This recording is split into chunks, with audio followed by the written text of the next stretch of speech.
I took the same flight to LaGuardia as her parents. Yeah, the semioticians from the University of Iowa.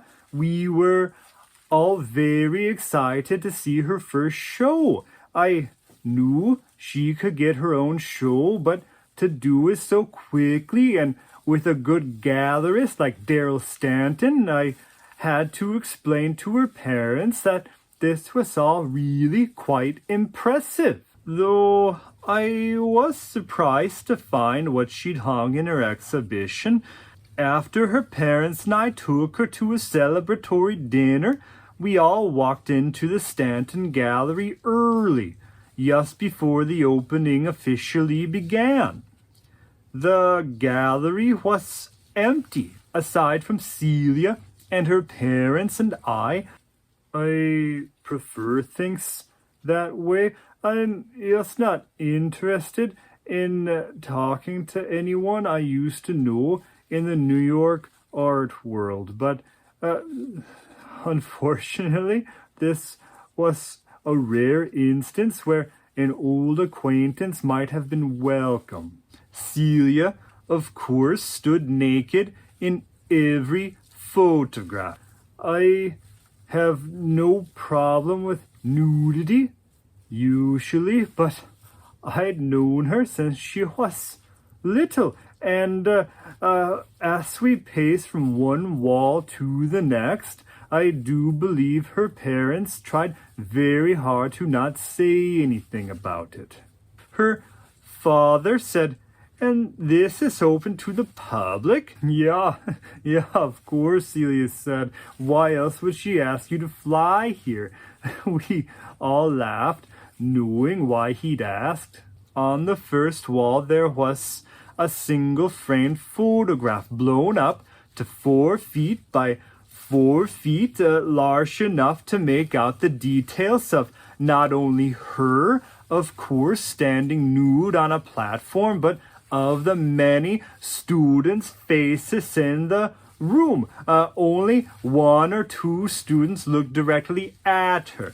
The rest remained very focused on their work. It was a typical art school scene, nothing out of the ordinary, though I did like how the students' work was incorporated. Celia told us that every drawing the students did was scattered around the photograph.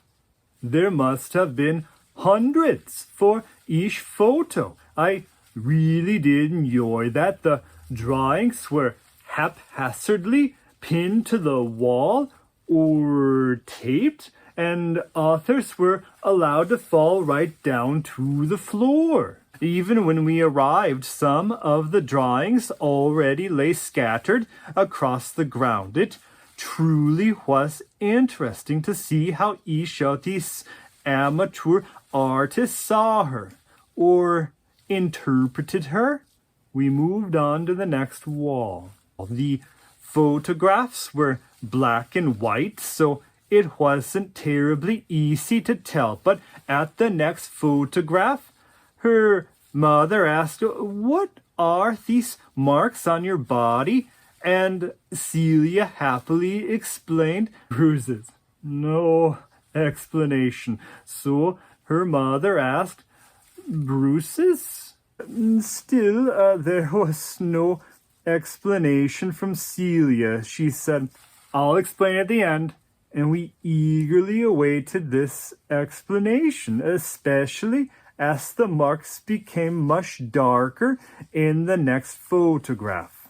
The drawings scattered about the wall and floor really pronounced these bruises, and the Merodes seemed taken aback. They searched Celia's body when she wasn't looking, and I admit I looked as well. We didn't get our explanation, not at the opening. We walked into the second room of the gallery space, and I immediately noticed the photograph of her in the crucifixion pose. It reminded me of an image from Hannah Wilke's Super T art photos, or even a photo by Francesca Woodman where she hung naked by her fingertips from the frame of a doorway.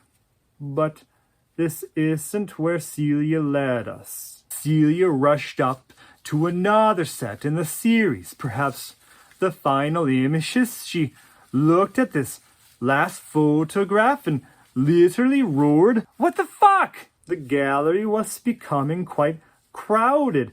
Guests sipped cheap champagne, a DJ played music, but Celia looked very unhappy.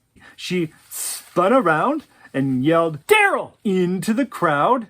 "Daryl!" Then we finally saw Daryl Stanton walking in between the partygoers. He smiled. He held his palms up to the set that Celia seemed to be so aghast by, as if to say, "Look at this, isn't this wonderful?" But she yelled, "Why are these up?" I walked closer to the photograph as well, knowing that something was obviously quite wrong. In that odd voice of his, he said something like, "Look, I know you said we weren't putting these ones up, but you can't just end the series with the cross. It's too heavy-handed. I like how this one looks like we're coming full circle. No bruises, just your clean skin." I wasn't sure why Celia didn't want the photograph in the series. It should have been her decision to include it, yeah, but she seemed too angry for it to only be that. In this last photograph, she appeared to be suppressing something. She wasn't exactly stoic like in the other photos, and something ran down her leg. I won't guess what, though. I assume you know something about that. The drawings scattered around the photograph conveyed all of that as well. Then Celia said, "I told you I was not including this set, and you went behind my back and hung it? When? Well, I stepped out for an hour with my parents?" And he said, "It completes the show, babe." Her parents looked stunned when she yelled, "Fuck you, Daryl!" But Daryl continued to say, "Besides, wouldn't it be nice if we could sell another set?" Celia again said, "Oh my god, fuck you, Daryl, fuck you." And he asked, "What's the deal, babe? Just chill out. Why are you getting so undone by this?" She threw up her hands and said, "Undone? Oh, I'm gonna be undone by it, you fuck."